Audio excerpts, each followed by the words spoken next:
my name is Carrie Morgan, and I am an ERYT 500 with Yoga Alliance. I'm a yoga teacher. My name is Chloe Costigan. I am my doctorate in physical therapy, and we are the co-creators of the PrePose Method. Last weekend, we had the honor of teaching a workshop at Lululemon at the Lehigh Valley Mall, and we taught crow pose using the PrePose Method. What's PrePose anyway?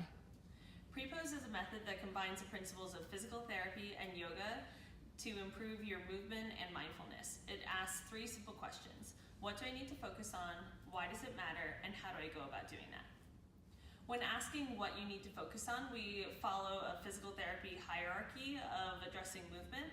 So we first take a look at what the flexibility is like. Then from there, we take a look at what the strength is like. And then finally, how you're coordinating all of that. And you need to follow it in that order in order to actually be able to go through a particular movement in the most effective way. This week, we're going to focus on the flexibility needed in the spine and in the hip for crow pose. When we talk about improving the flexibility needed in crow pose, the first thing we're going to do is we're going to focus on improving hip flexion. So when I say hip flexion, what I mean is the thigh bone coming toward the trunk. So why does that matter?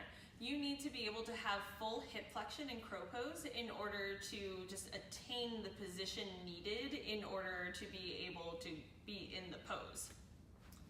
So how do we go about doing that? Carrie is going to bend both knees to 90 degrees, hips are going to be at 90 degrees. She's going to bring her left knee in toward her left shoulder. She's going to clasp her hands around her knee, and then she's going to start to straighten the right knee. So every time that Carrie's thinking about bringing that left knee in toward her shoulder, she's going to try to think about keeping the right leg straight and pushing out to the heel. She's going to hold this for about 30 seconds. Then she's going to switch, starting the same position, hips and knees bent to 90 degrees, and then she's going to bring the right knee in.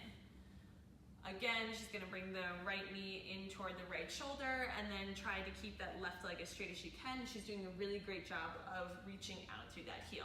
You may find that one side is going to be tighter than the other. That's okay. Again, we're focusing on improving the flexibility in each one of the joints.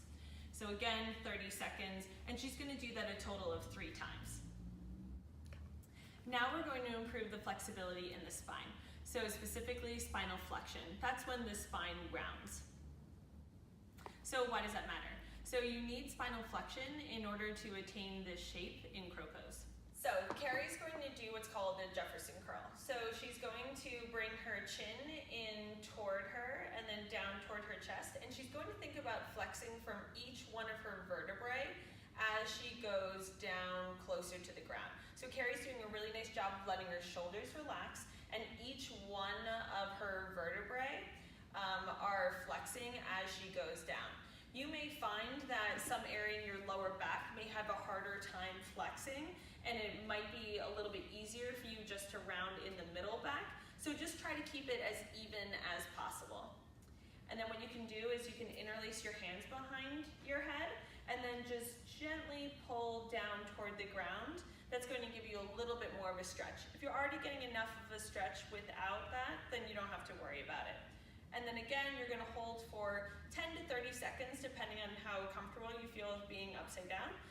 And then you're going to slowly come back up, so flexing from each one of the vertebrae as she comes back up. And then she's going to repeat that a total of 3 times. Okay. So just to recap, Chloe and I just shared with you how to find more flexibility in hip flexion and spinal flexion for crow. Stay tuned for our video next week when Chloe and I share with you how to strengthen hip flexion and spinal flexion using the PrePose method for crow. If you want more PrePose, you can join us for our December 8th workshop at the Yoga Loft. It's at 12:30, from 12:30 to 2:30, and we're going to be working on headstand, and it's headstand for everyone. So come see how the PrePose method can teach anyone how to work toward headstand. And if you want to practice a lot more PrePose and go to Italy, Chloe and I are doing a yoga retreat to Umbria, Italy, June 15th through 22nd, 2019. So if you are interested in the workshop or coming to Italy with us, go to our website, www.thepreposemethod.com.